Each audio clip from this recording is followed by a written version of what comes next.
if everything works out. It premiered on YouTube last night at 4 p.m. Um, but hopefully it will premiere on YouTube tonight at 5 p.m. because I'm recording on YouTube the same time I'm talking to you on Facebook today. Hi, Deb. How are you? Been missing you. Um, Today on Wake Up with Deb, I'm going to read to you chapter 3 of Wake Up to the Alchemy of Your Heart. I did write this book, and in a previous recording, I said that I released it on 2012, and I am mistaken. I released it on November the 11th on 2018 because it was 11, 11, 11, 11 being the 11th month of the year on the 11th day, and 2 plus 0 plus 1 plus 8 equals 11. So it's 11, 11, 11 all around. Anyway, that's when I released this book on Amazon. I self-published. Anybody can self-publish a book. I hired a beautiful editor, Valerie Rose Johnson, to help me edit this book, and then she really helped getting it released for me. So, without further ado, I'm just going to start reading. Wake Up to the Alchemy of Your Heart. This is chapter 3, and it's called Relationships Are Our Human Connection. I left off yesterday at a very important paragraph that I'm going to reread again. And starting on page 26. I tell you, I can think of nothing worse than not allowing people to be their authentic selves in a relationship. This applies to friendships as well as lovers. I have seen so many people come together being someone they are not to win someone over and turn out to be miserable because the person they thought they began the relationship with isn't the person that they are with now. We try so hard to want to be accepted. We just want to be loved, that we completely change in order just to be with that person. When we long so much to be our authentic self and can't, this could lead to shutting down because we are not being heard. Or we may even act out our aggressions. In my experience and observations, labels such as narcissistic, codependent, and victim are just a few results that derive from not being authentic to begin with. As a matter of fact, all of these labels are, from my perspective, a direct result from the need to be loved. We have all been under an illusion that we are truly separated from God, Source, Creator, whatever terminology you are most comfortable with to use, that we have developed that most would call a craving to be loved. I'm going to grab some of my Flow water again. I'm not advertising for it, but I highly recommend this Flow alkaline spring water. This is blackberry hibiscus is what I'm drinking today. It's pretty awesome.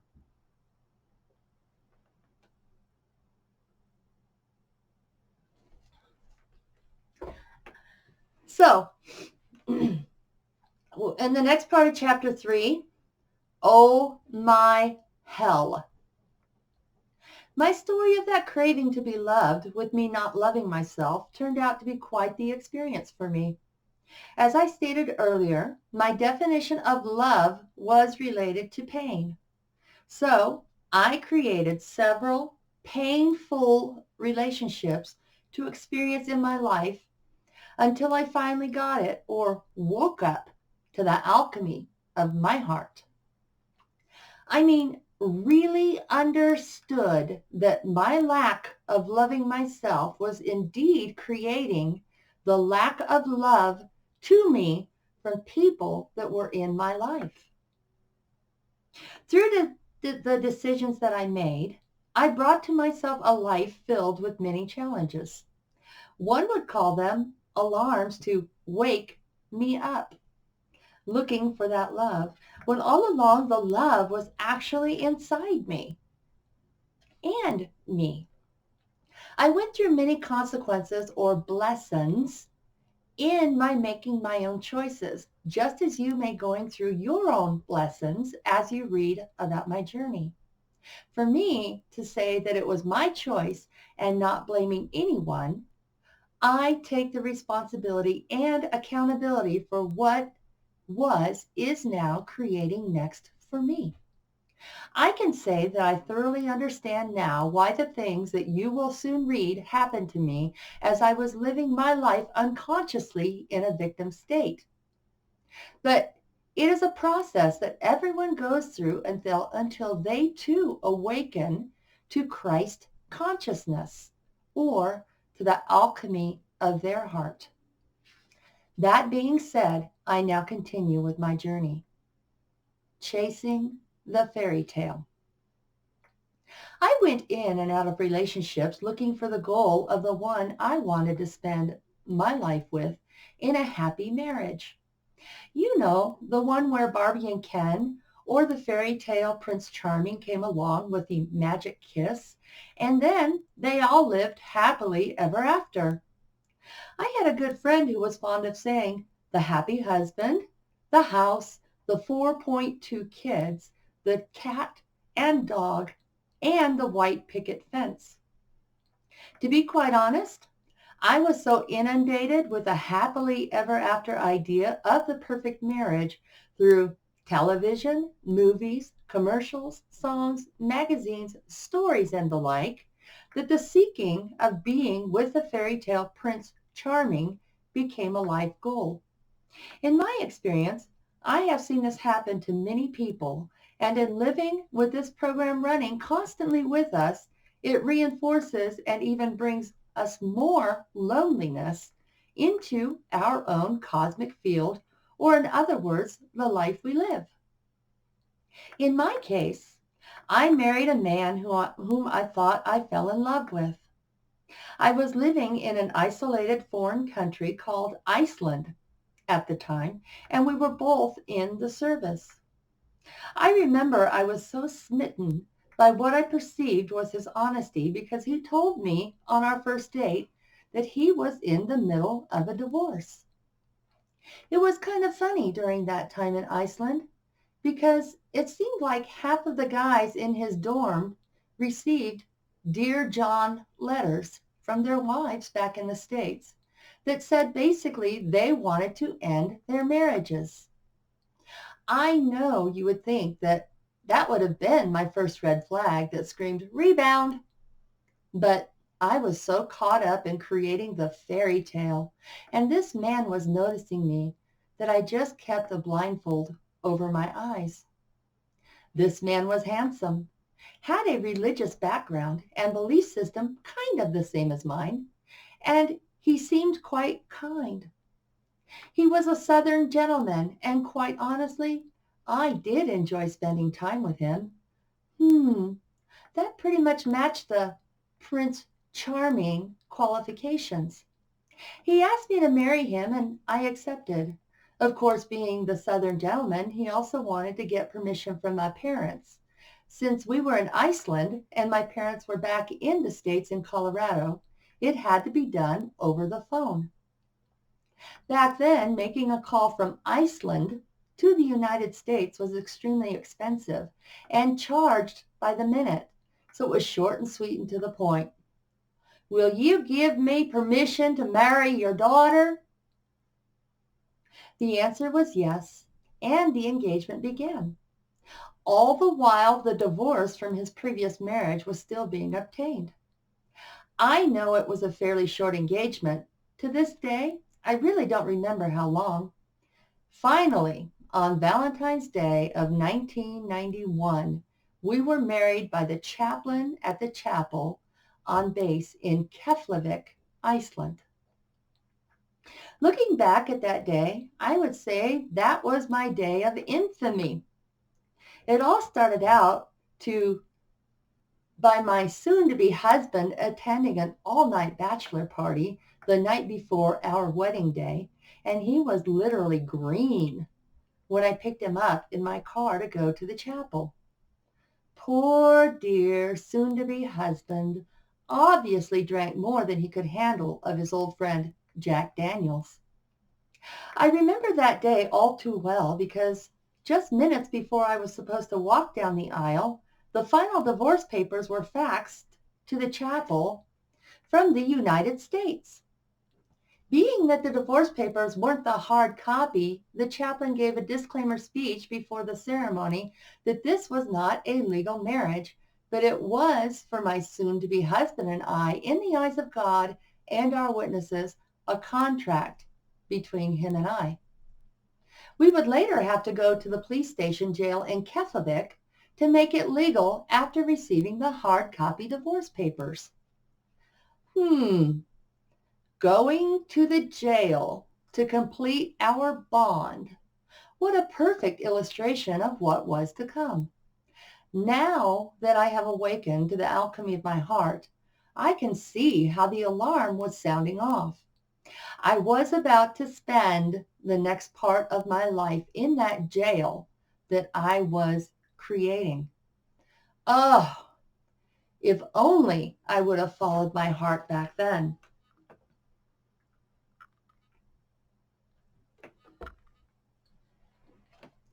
Our witnesses consisted of some of our Air Force friends and my section commander at NAVFAC KEF, who gave me away. The chapel had more rows of empty seats than full because not everyone we invited showed up. You see, my command had just a few days before the nuptials were to take place failed our Operation Readiness Inspection, or ORI, and people didn't feel much like celebrating. It was a beautiful ceremony, though, but beauty is in the eyes of the beholder. The pianist played some kind of classical music interlude because she didn't believe in the song Here Comes the Bride. I think the reason she used is because it was used in a occult werewolf ceremony in some movie. Whatever. I really didn't see a big problem with the music selection, so I just went with the flow. My dress that I wore was given to me by a wonderful soul who just happened to have her old wedding dress there in Iceland. Although her marriage wearing that same dress ended up in a divorce. My maid of honor and bridesmaids were all friends from NAVFAC KEF from my duty station, as I mentioned earlier, with the exception of one wonderful soul who was the wife of the best man of my husband-to-be. Actually, looking back, really my day of infamy was not a day, but more like my entire Navy tour I spent in Keflavik, Iceland. A few months before the wedding, I was starting to get cold feet. My heart was speaking to me. So I got into my car one evening and drove to a place that I called my thinking spot. This place was on base, but you could look off into the distance and see a beautiful lighthouse. I pulled into the parking lot and got out of my car, and then I walked to the hood of my car and sat down on it.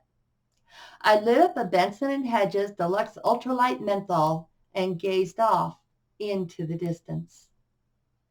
So many thoughts were going through my head that night, like, did I really want to get married to this man?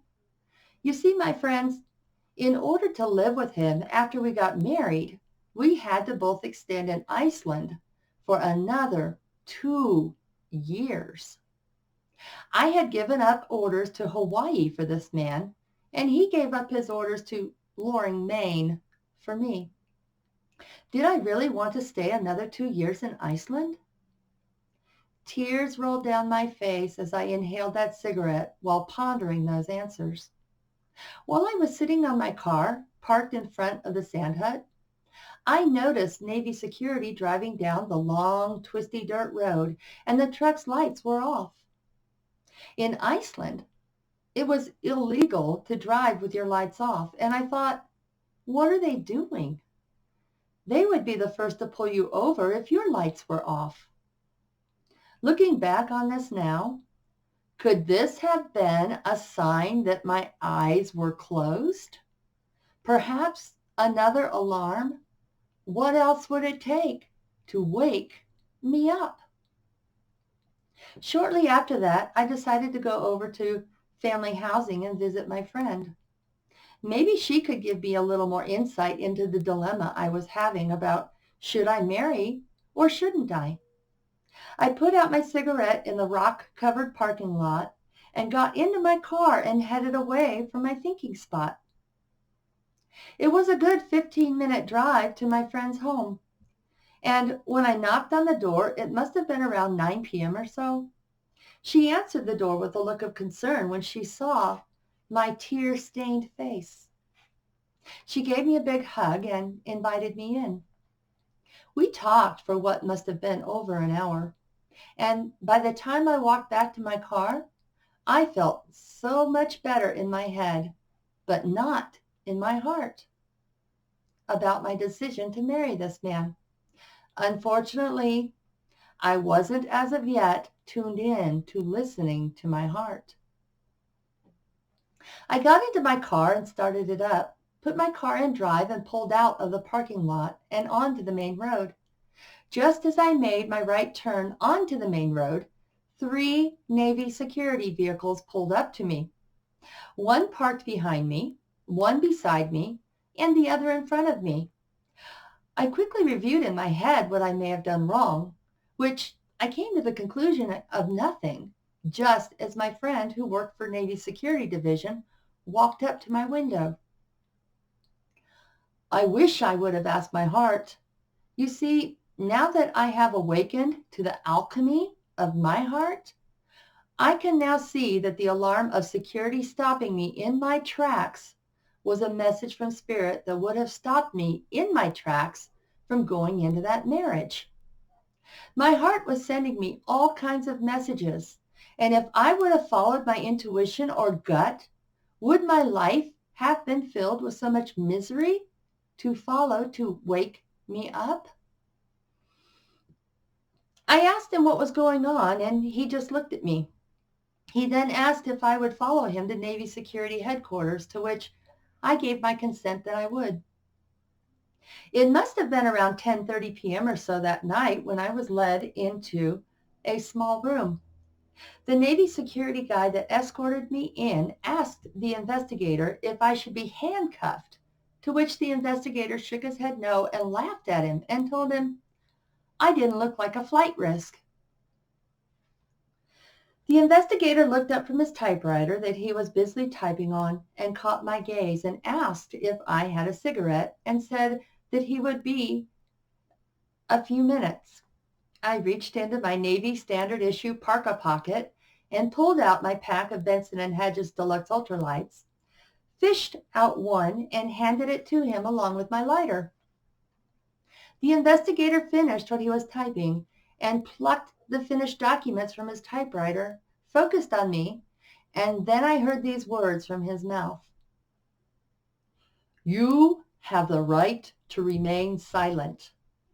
Anything you say can and will be used against you in the... I think I blacked out a bit. I had never been arrested nor accused of any crime in my entire life. I literally went into shock mode. I came out of it a bit with the last words he said were, do you understand these rights as I have read them to you? I groggily answered, yes, then proceeded to say, what crime am I being accused of? I found out that I was being charged with breaking and entering into the sand hut. The sand hut was an old aircraft hangar at the edge of the base that had been turned into a party place, or a place to have command functions, including private parties. Yet, Here I was being accused of breaking into it. I knew I was innocent, and I had no idea what they were talking about. I ended up giving them permission to search my car. I had just gotten a new 1988 Mercury Topaz from the Icelandic auto broker in Reykjavik. I think it had 21 kilometers on it when I bought it brand new. I watched 3 Navy security guys literally tear my car apart. They pulled out the seats and anything else that wasn't nailed down. Then they moved to the trunk. I was asked if I had a crowbar or a tire iron. I told them, quite honestly, I hadn't even looked. I really don't know. I do know there is a spare for my car, but as far as that, I had no idea. Just then, one of the Navy security guys brought a crowbar and a tire iron out of my trunk. In order to accomplish this, though, they had to get a wrench and literally work the nut off the bolt that secured it all onto the spare. The crowbar and tire iron both still had a wonderful coating of silver and black painted on them, with not a scratch on either of them. I was led back into the building while they put my car back together again. About 20 minutes later, I was told that I was being released into the cognizance of my command, and that the command master chief was coming to pick me up, and that I could pick up my car in the morning. If memory serves me correctly, because of the events that followed, it was actually a few days before I was able to pick up my car. My hell that I was in the process of creating by the choices that I was making by going against my heart intuition was now starting its process of manifesting in front of me. The alarm was getting louder, yet I didn't hear it. When was I going to wake up to the alchemy of my heart? When the command master chief walked into that small office to get me, I will never forget the look on his face. It was so full of disappointment. He signed the release papers and led me out of the building toward his truck. He looked at me square in the eye and said, "I only want to know one thing, Petty Officer Augenbaugh. Did you do it?" I looked at him in his cold, hard eyes and said, "No, Master Chief, I didn't, and I have no idea what they are talking about." He drove me back to the barracks, BEQ, and we pulled into the parking lot. I remember the wind had kicked up quite a bit by that time, and we had to anchor ourselves together to get into the BEQ front door. The winds in Iceland can be very heavy, heavy enough to literally pick someone up off their feet and carry them quite a distance.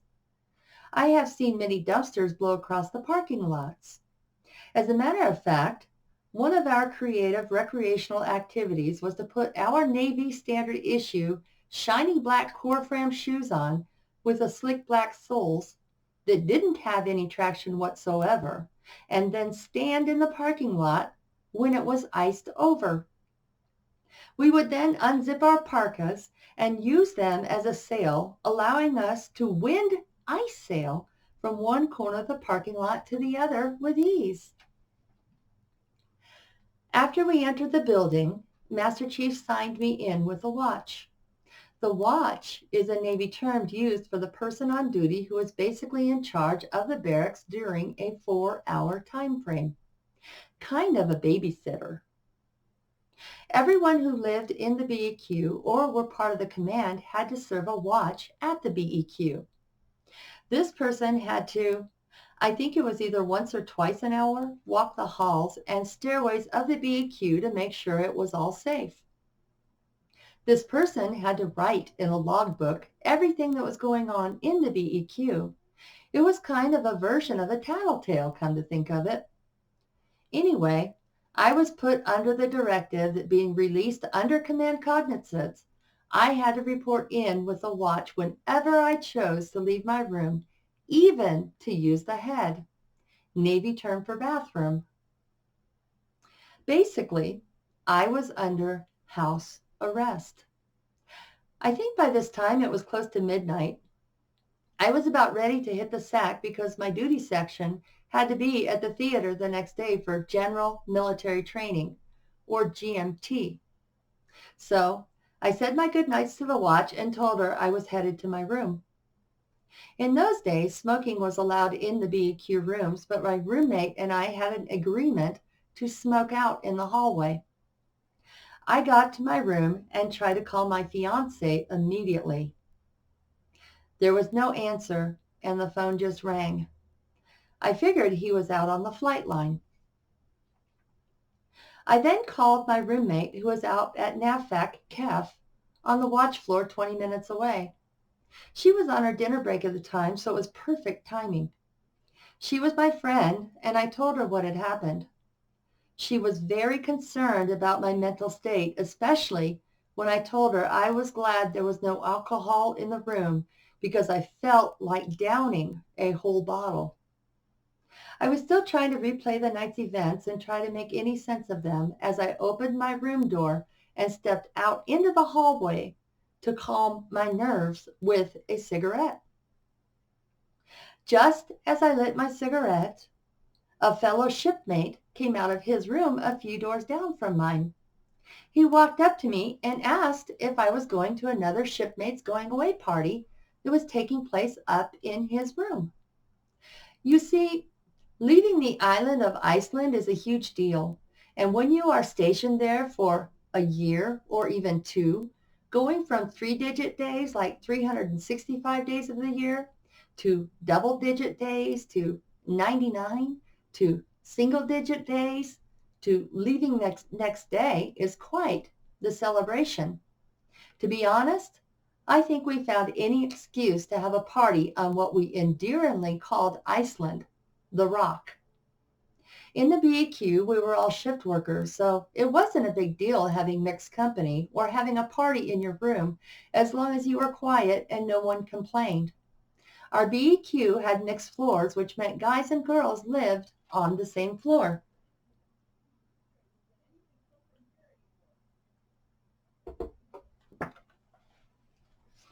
I heard that still small voice inside me speak to me saying, "Wouldn't it be best to just go to bed and cry it out and get a good night of sleep and then go pick up your car in the morning?"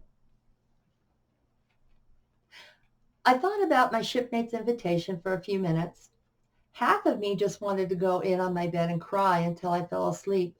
The other half of me thought maybe it would be a good idea to be around some friends.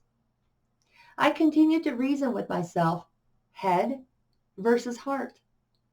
After all, I could use some laughter after my night from hell. I accepted his invitation and went out to the main entrance to tell the watch what room I would be in, and then I headed upstairs to join my companions. Another alarm from my heart had sounded that I ignored. Oh, when was I ever going to wake up? Basically, I had chosen to continue experiencing the energy of the night from hell. You created your own hell. Now lie in it. The room was full of people, which pretty much meant standing room only. Everyone was drinking the hard alcohol which that night I wasn't in the mood for.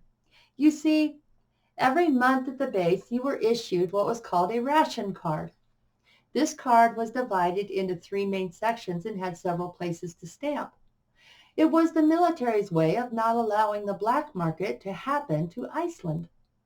The 3 sections were hard alcohol, beer, and cigarettes. The hard alcohol had 3 boxes to be stamped. The beer had 10 and the cigarettes had 10. When you went to the base package store, liquor store, and you purchased any of those items, the attendee would stamp your card. Every month you were only allowed to purchase those amounts of items, i.e. 3 bottles of hard liquor, 10 cases of beer, and 10 cartons of cigarettes.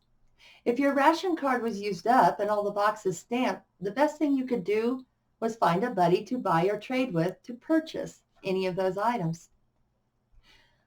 That night, I knew that if I started drinking hard alcohol, I probably wouldn't stop, so I elected to just have wine. Wouldn't you know it, they didn't have any wine at the party, so my decision of drinking was quickly made. Well, until the shipmate who invited me to the party happened to have a bottle of my favorite wine in his refrigerator down in his room, and he would be more than happy to get it for me. If memory serves me correctly, I only drank 2 glasses from the bottle, but man, the effects were huge. This usually doesn't happen with only 2 glasses of white Zinfandel wine. I decided to say my goodbyes and leave the party, and then stopped by the watch desk to let her know I was going to my room. All the while, I felt so weird, like I was so drunk, and I was having problems standing on my own feet. I finally managed to put my key in the door after several tries when all of a sudden the shipmate that invited me to the party showed up next to me. He told me that he was sorry to hear about my night from hell, and if I wanted to talk about it, his door was open. He helped me pull the keys from my door and helped me to his room. I felt so out of it. He offered me a massage, which I accepted, and the next thing I knew, he was on top of me having sex with me. For some reason, my body couldn't react to my brain's commands of screaming for help, so quietly in my mind, I slipped off to a safe place while the act was happening. I must have been in the room for a good 2 hours, and when I finally used my muscles, I pushed him off and grabbed my clothes. It was strange because I couldn't find my underwear. I barely managed to get my pants and shirt on and get out the door. I got back to my room, which was unlocked because I didn't lock it, and I started to cry. I grabbed my shower stuff and headed to the shower. I scrubbed and scrubbed and scrubbed until my body was raw from the loofah. I started sobbing so hard that I ended up falling onto the shower floor. I leaned my body up against the wall and cried. By the time I got back into my room, it was probably 6:30ish, and GMT was at 0800. I sat down on my bed and my thoughts were so scrambled. I looked at the clock again and it was 0745. It was time to head over to the theater for GMT. I sat in the chair at the theater and stared at the screen. I heard a voice in the background talking about pregnancy. Then I heard nothing but the buzzing going on in my head. After GMT was over, I went back to the BEQ and went into my room and passed out. The next morning was the beginning of our duty cycle. We were on a schedule of 2 days, 2 swings, 2 mids, 2 eves, and then 80 hours off. This schedule meant that we worked 2-day shifts. The first day shift was, if I remember right, 0600, 6 a.m. to 1500, 3 p.m. The second day shift was 0600 to 1500. Then we had to be back that night at 2200, 10 p.m.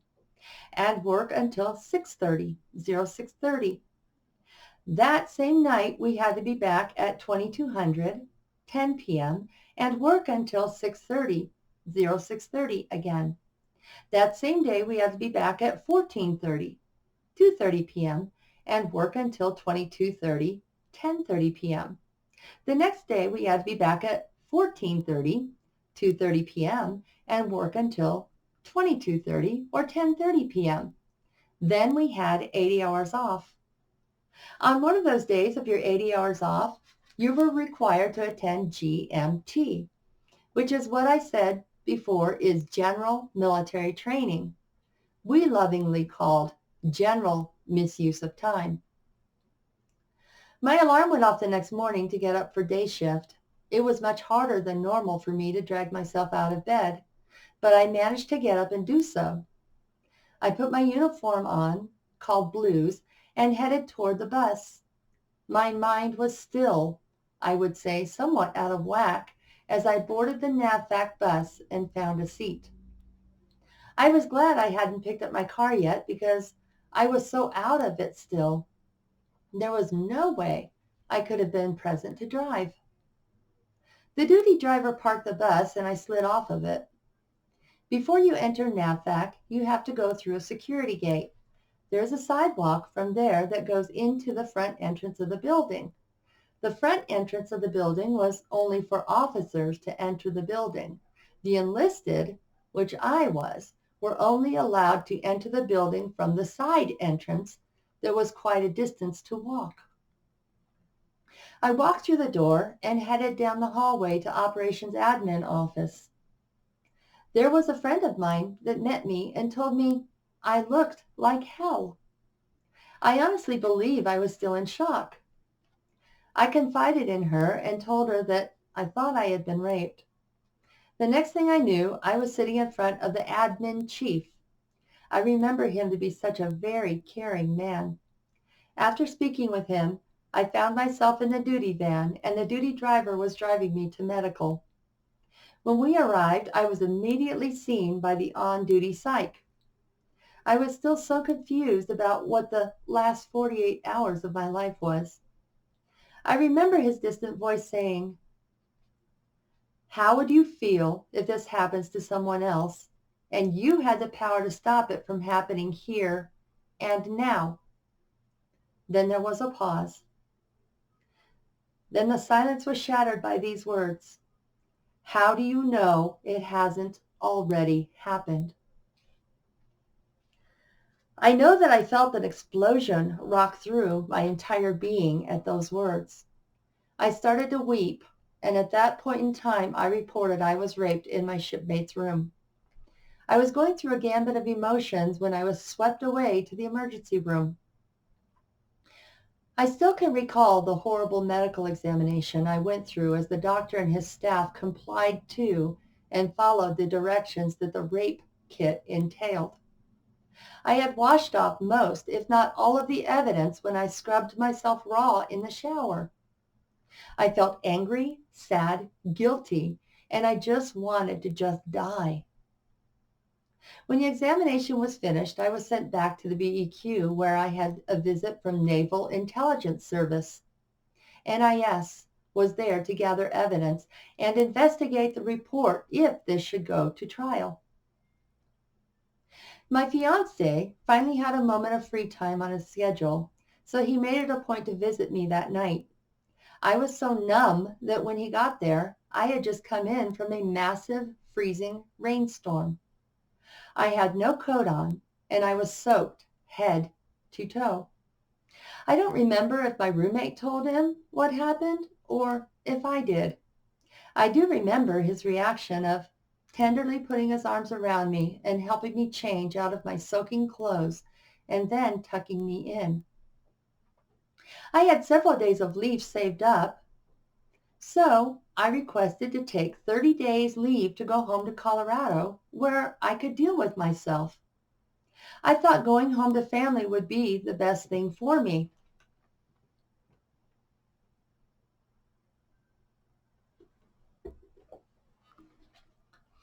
Unfortunately, my command didn't see it that way, and my leave request was denied. They felt that a 72-hour liberty would do me better, and during that time, I could have counseling. I went to counseling for I think it was 3 weeks in counseling. I kept learning that no meant no. After my 72-hour liberty was up, I was expected back to full duty. The only problem was that my shipmate was in the same watch section that I was in, and when I saw him on the secure watch floor, my body would immediately go into fight or flight mode, otherwise known as shock. The watch officer saw this, and we both thought it best for me to leave the watch section and become a day worker, or day puke is what we called them. It was Friday when this decision was made, so I wouldn't have to report to duty until Monday morning. My fiancé spent every moment he could with me.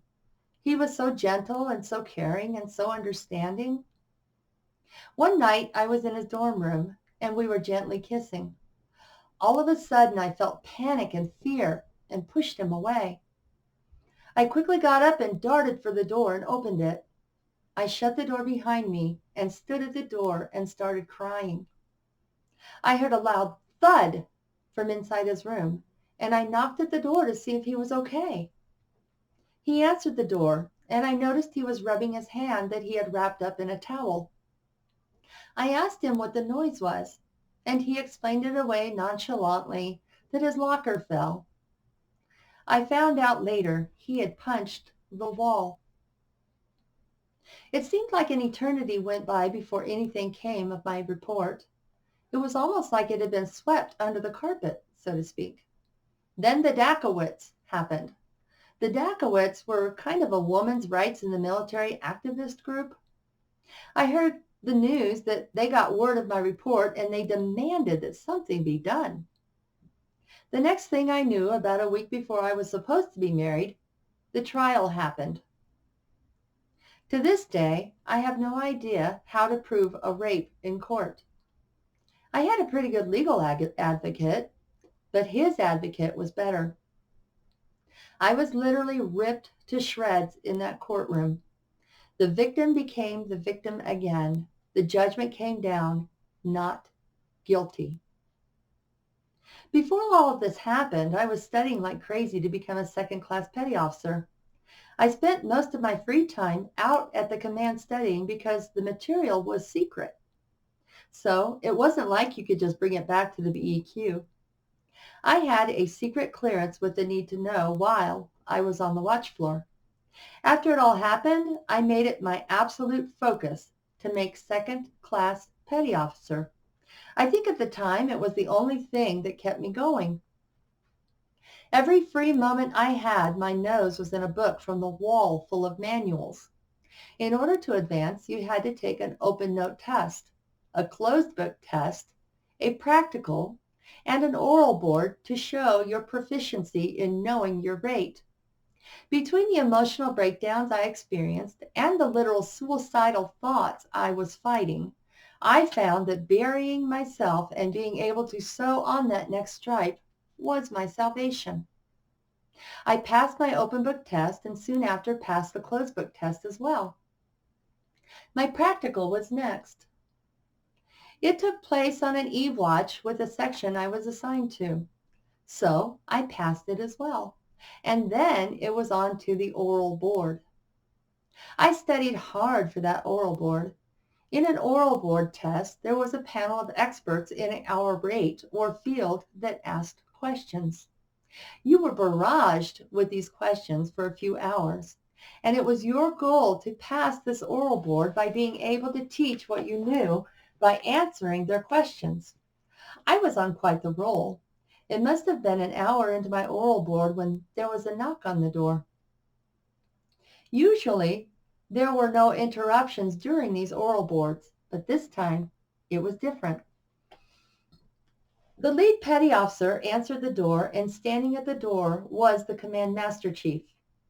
He whispered something to the lead petty officer, and I was ordered to take a break from my oral board.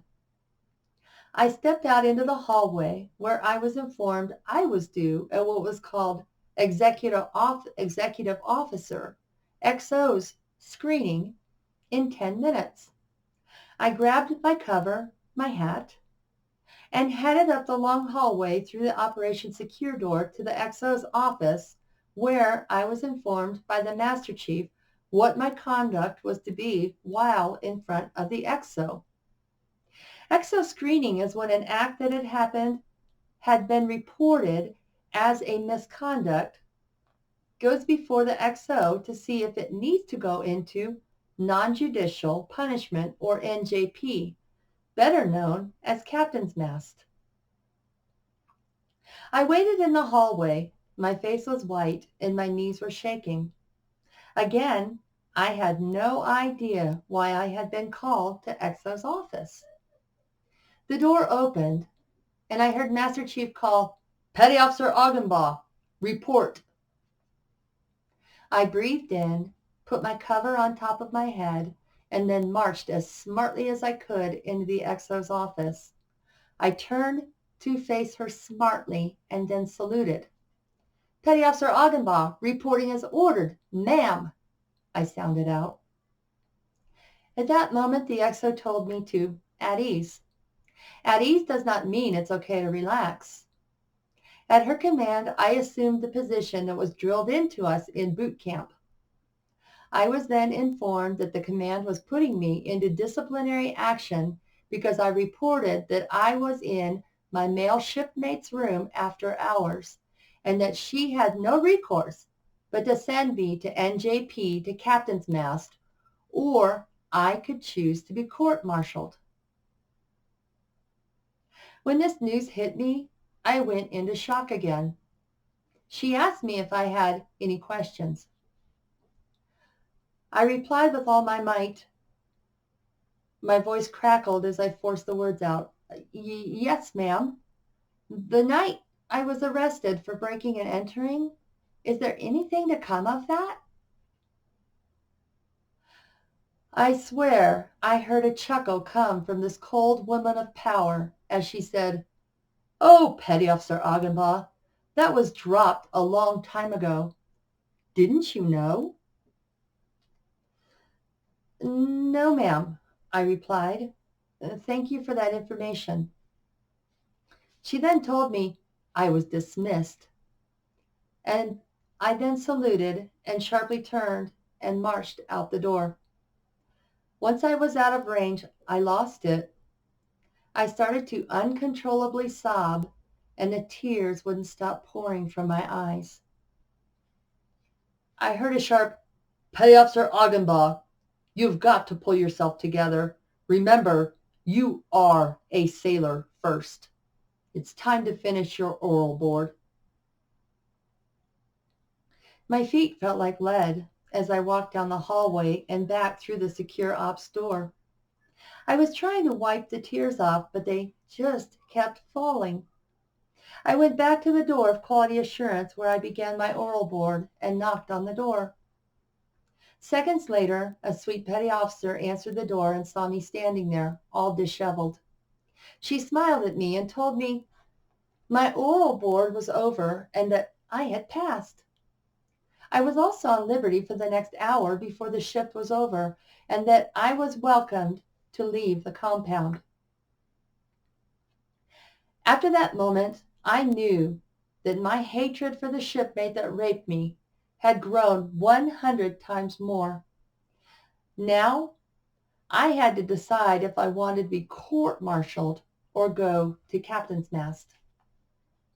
During that time, I requested to have that shipmate moved into another BEQ. Well, that request wasn't granted, so the decision was to move me instead. Yet, I still had to stand BEQ watches in that same BEQ where he was.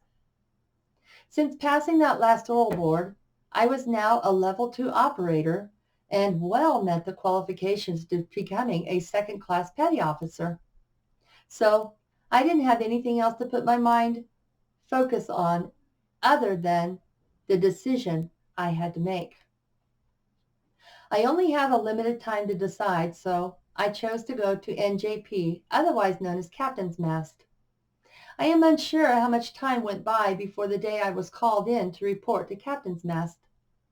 I was doing well as a level 2 operator and was working on in a different section now. But that day finally arrived. Once again, I was called into the conference room to report and salute and, well, you know the whole ball of wax. This time, however, the room was filled with officers and enlisted speaking on my behalf in front of the commanding officer. It was so refreshing hearing from these character witnesses what a caring, responsible, and good sailor I was. I actually thought I was a good person while I was listening to all of these exemplary remarks that were being said about me. Finally, the commanding officer said he had reached a decision, and seeing that I was not a troublemaker, that I would be given a suspended bust. The punishment I was given for being in my male shipmate's room was the following: 6 months loss of 1/2 month's pay, 6 months no civilian clothes. I am thinking there was more, but I can't recall it exactly at this time. So, in civilian terms, I would be docked half of my monthly pay for a period of 6 months. And on top of that, I had to wear my uniform for 6 months everywhere outside of my own room. Now, this is where the suspended bus comes in. Are you ready for this? If I kept my nose clean for 6 whole months and stayed completely out of trouble for 6 whole months, the charges would be wiped off my record. Suspended also meant that the whole pay thing and civilian clothes thing would not be enforced if I promised to and stayed out of any kind of trouble. If I did get into trouble in those 6 months allotted to me, I would be punished and it would remain on my service record.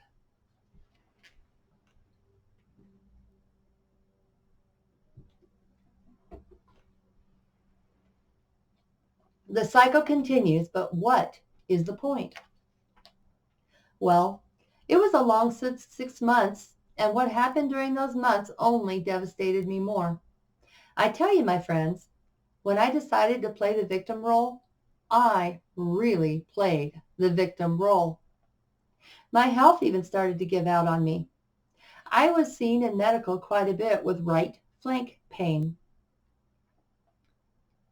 At times, I would be diagnosed with bladder and even kidney infections. A few months after the event of Captain's Mast and getting married, and one morning after mid-shift was over, a few of us were sent to Personal Support Detachment, PSD, to sign our worksheets to take the Petty Officer Second Class exam by our education officer of our watch section. We were so excited to walk the almost mile walk to the PSD office to sign our worksheets. It was the last step to taking the exam and then have the possibility to be promoted. Second class petty officer was quite a pay raise from third class, and you didn't have to do the grunt work anymore. I am talking about the cleaning of the watch floor, stripping, waxing, and polishing the floor, cleaning the machines that we used, emptying ashtrays, vacuuming the command hallways, and such. Anyway, my shipmates and I walked through the door ready to sign our worksheets. I listened as my shipmates' names were called. Funny thing, my name was never called. As a matter of fact, my name was never turned in. I guess you could say this was the straw that broke the camel's back for me. The one thing that I focused on to keep me going was now smashed in front of my very face. I couldn't find out immediately what happened because I had to go through my chain of command. I had to fill out what was called a request chit. A written request asking for permission from your command to do something. And then it had to go through all levels of the command to be approved. I even had to fill out one of these request chits to get married to my fiance. I remember typing, I, Petty Officer Augenbaugh, respectfully request to marry my fiance's name on such and such date at such and such place at such and such time. This time the request chit had to say, I respectfully request to take the second class petty officer exam. It took a week before it was returned to me, and all of the boxes on the form were checked as denied. The XO even commented that there were far better, more mature individuals who deserved to be promoted to second-class petty officer, and that Petty Officer Augenbaugh was not one of them. At that point, I didn't care about my command anymore. I was still waiting on the housing special request chit to be approved by my command that I had submitted a month before. Basically, you need command's approval to move into married and family housing. After we were married, my husband requested from his command that I could move into a designated married dorm room with him. I submitted that request too just before we were married. It came back approved, so at least now my husband and I could sleep in the same room and same bed together. My husband was Air Force, and as I said earlier, I was Navy. Well, I was so knocked down that I could no longer focus on my job on the watch floor.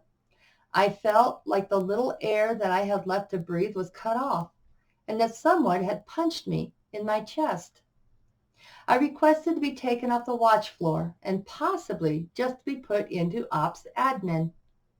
Meanwhile, my husband's married and family housing request was approved, and we moved into a 2-bedroom apartment in family housing.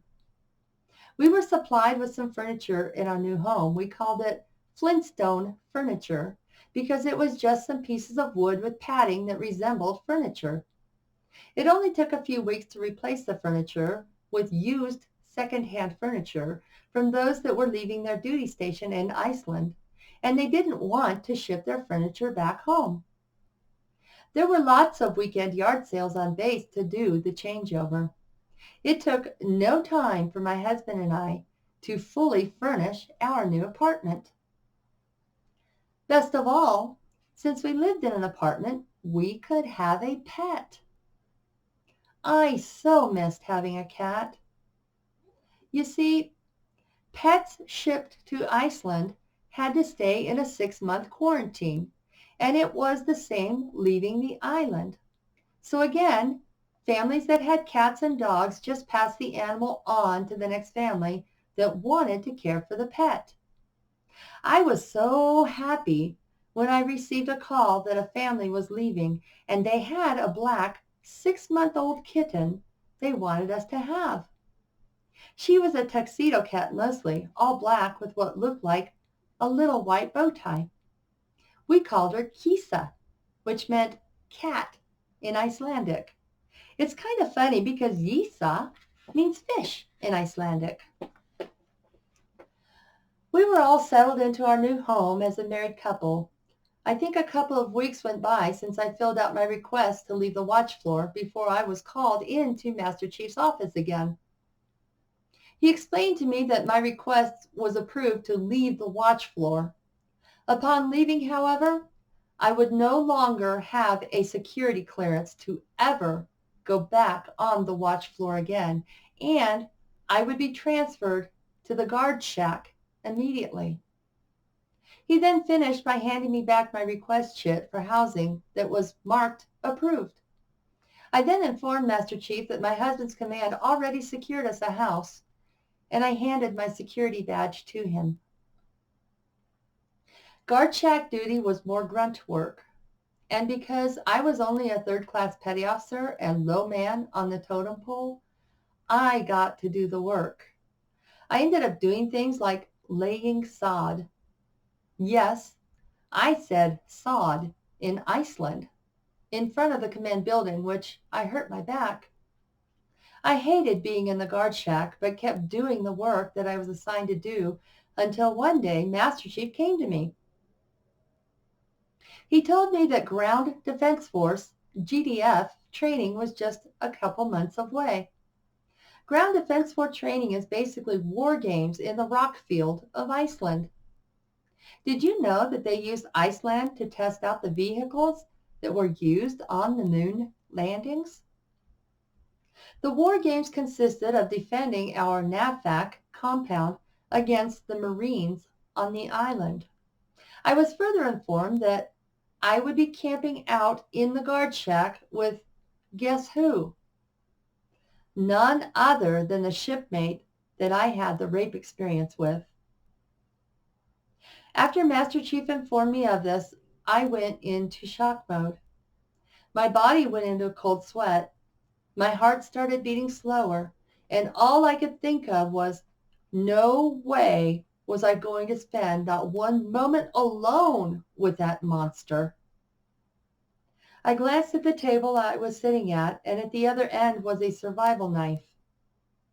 I picked up that knife and was ready.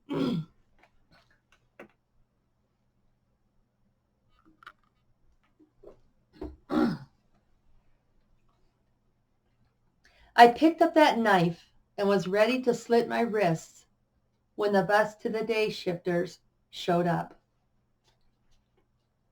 I arrived home late afternoon with the thought of killing myself still running through my mind. I couldn't shake it. There were so many ways I could do it in my apartment while my husband was at work. I picked up the phone and called my best friend and told her what happened and that I was going to end it. She came to my house immediately and did her best to calm me. She was also good friends with Master Chief, so she contacted him and apprised him of the situation. I was taken to medical and placed under psychiatric care.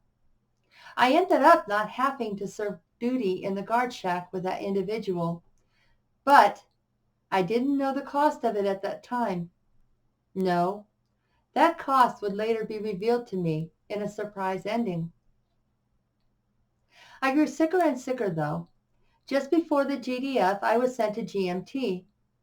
At this GMT session, we had to take tiny spade shovels and fill 50-pound bags with sand so that there could be barriers or nests on the rock field where people with blanks in their M14s could shoot the Marines as they attacked and try to conquer NAVFAC.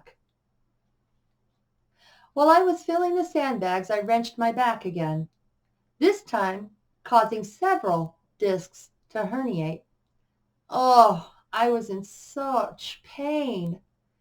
Between my right flank pain and my herniated discs and bladder and kidney, along with the mental issues I was experiencing, I spent quite some time admitted into the hospital ward.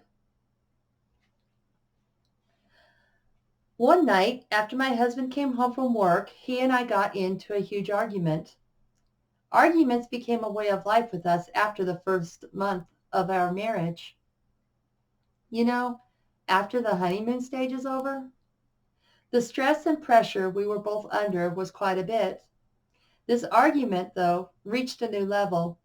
The new level was that during our screaming and yelling match, he reached over and hit me. I was again devastated.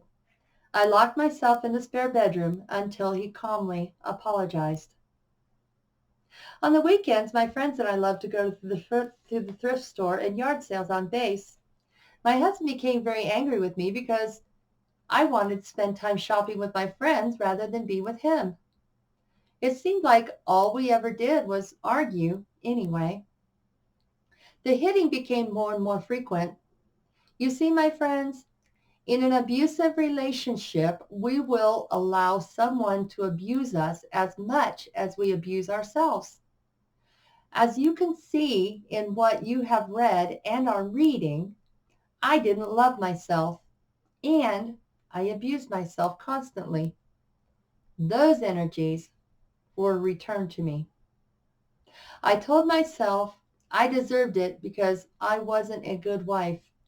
Besides, no one seemed to believe me when I confided in them. No way could my husband do that. He was such a Southern gentleman. I became more and more depressed. My back hurt more and more, and I was sent to Bethesda, Maryland, via medevac, finally to have tests done to see about the back pain.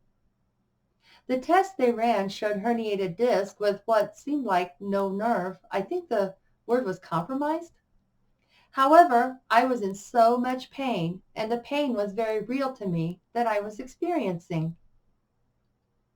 I was given a plethora of pain pills and anti-inflammatory pills and sent back again on the medevac flight to Iceland. Time started to move by pretty quickly, and soon my husband's tour of duty ended, and it was time to move out of our apartment and into temporary housing. The only housing available was at the BOQ, officer quarters. So our home was packed up and everything sent to his next duty station, which was in Homestead, Florida.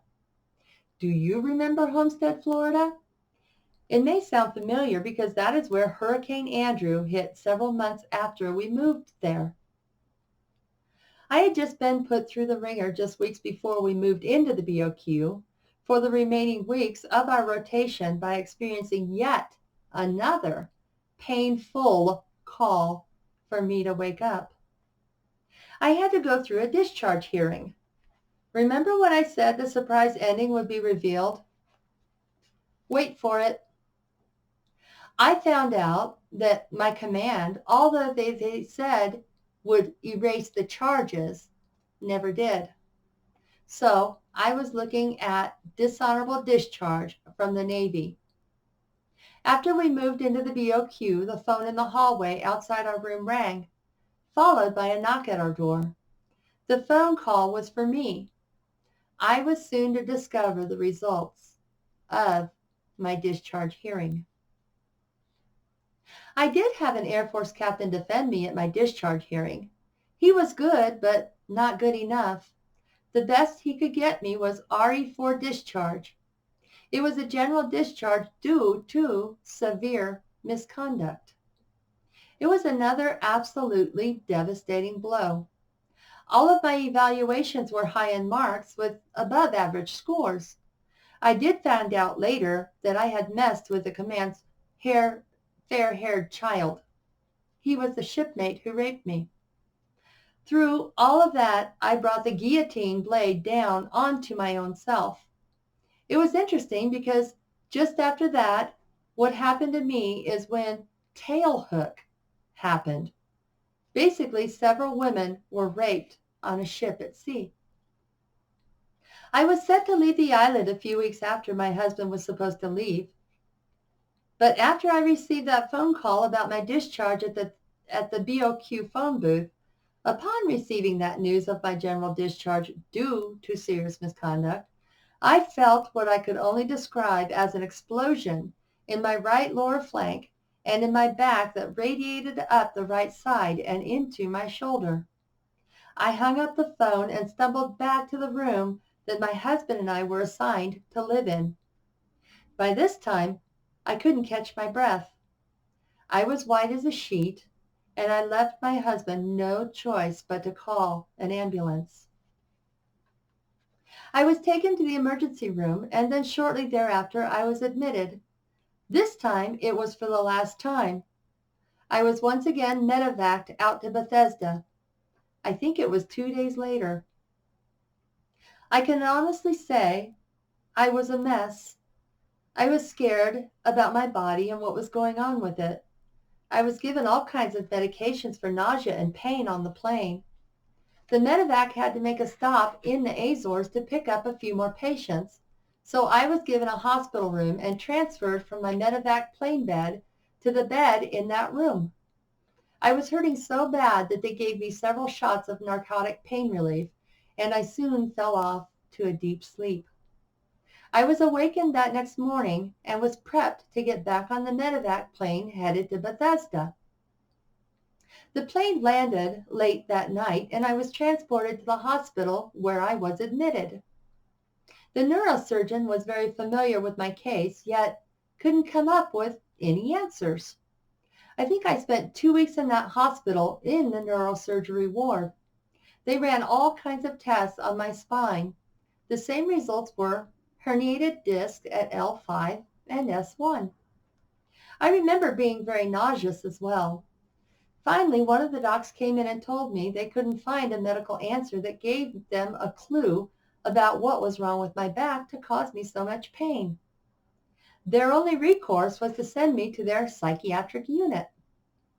I called my husband, who was in the States, now in Florida, and my parents and told them what was occurring. My husband jumped in his car and headed to Bethesda, Maryland as soon as he secured a house for us to live in. The next day, I was transferred to the psych ward, and later that night, while in bed, I stopped breathing. I don't remember anything after that except for waking up in the intensive care unit. Their story was that somehow I got a hold of some prescription drugs and tried to overdose. The funny thing was that I was stripped of everything I had when I entered the psychiatric ward. Anyway, there I was in ICU when my husband arrived. He could only visit me for 15 minutes at a time every hour. Looking back, I think that my body had just had enough. I was begging just to die, so my body tried to give me what I asked for. I think I was in the ICU for 3 days. While I was there, hooked up to IVs, they were drawing blood from me for what seemed like every few hours. That is artery and vein blood I am talking. They would poke the needle so deeply into me for the artery blood. They also would give me narcotics in my IV for the pain. What I didn't know then was that I was born genetically with a weak liver. I didn't learn that bit of information until after I turned 50. Could have been their answer back then if they were actually looking for it. On day 2, I was visited by the resident psychologist. He grilled me over and over again about what my goals were. I told him I wanted the hell out of the Navy and that I wanted to live a happy life with my husband and be the best stepmom I could possibly be. He told me that my priorities were messed up because my first goal should be to get out of the hospital. I became irate with this individual, as did my husband, and we couldn't wait for him to leave. Oh, one thing I forgot to mention, rank still stood at the hospital, and the docs were all officers as well as the nurses. The enlisted were more the caretakers who delivered your food to you, took your vitals, and emptied the bedpans. This prestigious job at Bethesda was called a hospital corpsman. Being that I was an enlisted, I dared not spout off at any doctors or any rank for that matter above me, no matter how much pain I was in or how sick I was. On day 3, I was transferred back up to the psychiatric ward. This time, I had to have a 24-hour escort with me at all times. Again, another job of a hospital corpsman. I think that 24 escort thing lasted a week until I proved I was stable enough to do things on my own. I was still in a lot of pain, and I remember the corpsman talked to me about how emotionally upset people sometimes experience pain and that this is what I may be possibly going through. My husband was only allowed to visit me during certain hours, and our anniversary happened to be on the day that I was put into ICU. During that time, I was still running the program I created of looking for love outside myself and not loving myself, that I continued still believing I deserved to be hit by him. I would have to say I was a little scared of him. We got into a huge fight in my room and he was asked to leave. The fight was about him being mad that I was in the psych unit. I was trying to calm him down by telling him the only way out was to play by their rules. No matter how much pain I was in or how sick I felt, I would not ask for meds. And whatever it took that I had to do to get the hell out of there, I would. I had to put on the best Oscar performance ever, though. He was so angry that he left and headed out the door to drive back to Florida. So I've been reading for an hour and 13 minutes, and with that I'm going to stop. Tomorrow I will resume again at 2 p.m. I'm on page 54 of Wake Up to the Alchemy of Your Heart. I just would like to say thank you to everyone for joining me. And like I said yesterday, I hope you enjoy me reading to you as much as I do enjoy reading to you. And I just like to end this by just saying another prayer. You know, we are asked to pray for our enemies and bless them. And we are asked to love our neighbors as ourselves, and we are asked to love the Lord thy God with all thy heart and all thy soul. And we are told that the commandments and the law are based on those 2 commandments. So before I go, I'd just like to pray, and if you'd like to pray with me. Awun Vashmea Nith Kadesh Mach, our beloved who is everywhere. We again thank you for being able to gather together and having the freedom of religion. Having the freedom to speak, having the freedoms that we have in America today. We ask that you continue to bless those and help those to keep our best interest first and foremost in this day. We thank you so much for all of the abundance that we have, and that we are blessed in so many ways. Blessed in love from our friends, blessed in love from our families, blessed even by the sun when it comes up to warm us. We ask that you be with us through the remainder of this day and the days forward. In Jesus' name we pray. Amen.